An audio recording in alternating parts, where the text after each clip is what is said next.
here's our recipe. 1 large orange, sesame oil,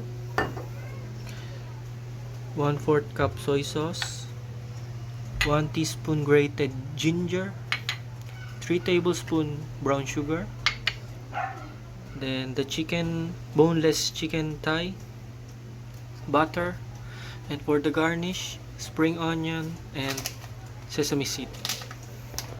So now we're gonna combine the ingredients for the marinade sauce. So first get the juice of the orange, and then put 1 teaspoon sesame oil, then the 1/4 cup soy sauce, then the grated ginger,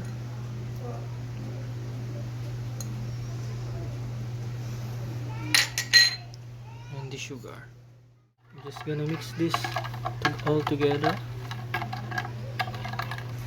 So once you're done mixing it and make sure it's mixed well, you now put in the chickens.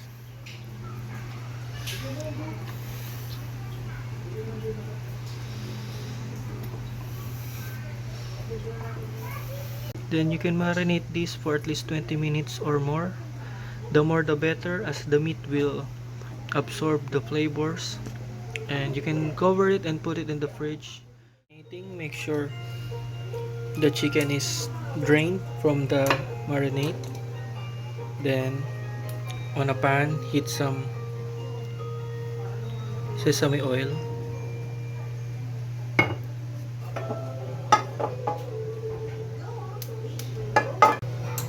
So once the oil is hot, you put the chicken, fry it.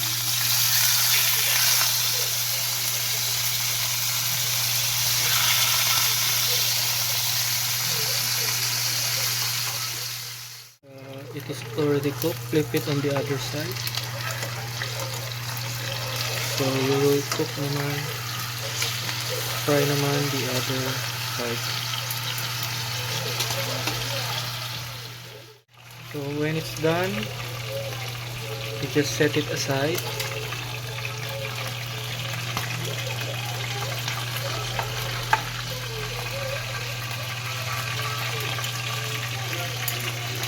Then using a different pan, you put the remaining marinade juice.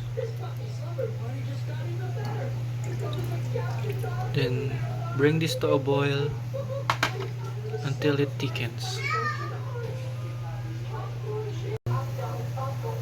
When it's boiling, put some butter.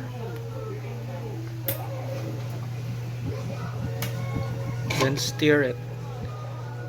Continue stirring it until it thickens like a glaze. While waiting for the sauce to thicken, cut your chicken into strips like this. So make sure when you nung fry na yun siya kanina, low lang yung heat para yung loob maluto rin. Kasi pag malakas yung apoy nyo, yung labas lang maluluto, yung loob hindi masyado. So masusunog na yung labas bago pa maluto yung loob. So low lang yung heat niya kanina habang pinafry to thicken.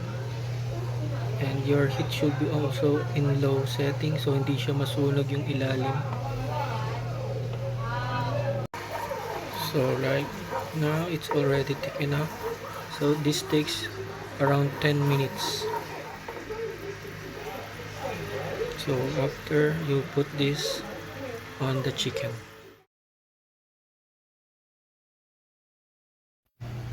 So put the sauce in the chicken.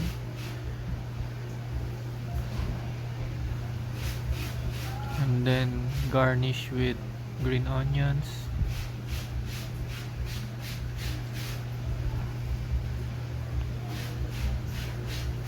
And with the sesame seeds.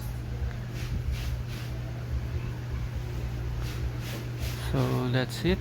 This can serve up to 2 to 3 persons. Enjoy!